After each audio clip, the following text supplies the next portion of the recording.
Joya nagaan isiniif baay'atu maqaan koo Habtaamuu Lamuun jedhama.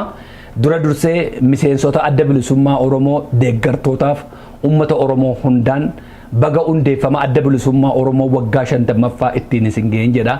Addi bilisummaa Oromoo naafi dhaaba siyaasaa duwwaa miti. Abbaa kooti, barsiisaa kooti, gorsaa kooti, guddisa kooti. Kanaafan yeroo hundumaa adda bilisummaa Oromoon boonaa jiraadha.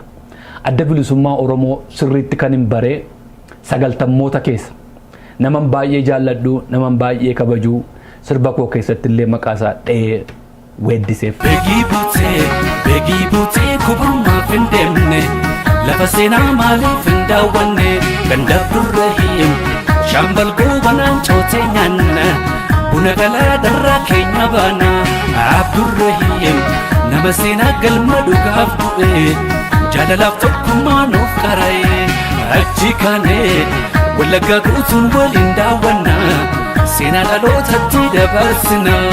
Jaalle Abdurrahiim Mahammad Liddii boolli isaa daadhiina guutu.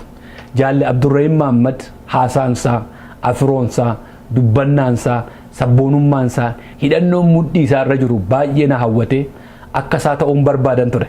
Kanaafan gaafadhe maaloo anis dhaqeen akka kee hidhachuu barbaadaan jedheen. Lakkii ati ijoolleedha obsinaan jedhee yeroo baay'ee obbiratti na qabee sana booda akka dhaqee jajjabummaa baradhu marsaa 8ffaa Baabboo Gambeelitti na argeen jajjabummaa marsaa 8ffaa ergan baradhee booddee fiigeen isa bira dhufe koboriin akka isaa ta'uu waan hin barbaaduuf ijoollummaa sanaan dhaabni adda bilisummaa Oromoo dhaaba ijoollee kobor duwwaanatti fakkaatu ture. Ijoolleen kobor baay'inaan kumaatamaan achi keessa waan turaniif fakkeenyaaf maqaa dha'uudhaa fi kan akka Jaalle Kamaal Qalbeessaa faa, Jaalle Saddiiq Umar faa, Jaalle Biichee faa, Jaalle Bakkalchoo Useen faa hedduudha maqaa isaanii dha'ee fixuu hin danda'u. Anillee achi keessatti akkan qooda fudhadhuuf sababi guddaa kan naaf ta'e Jaalle Abdurrahiim Mahammadii sana booda biyyarraa ba'ee magaalaa Finfinnee dhufe.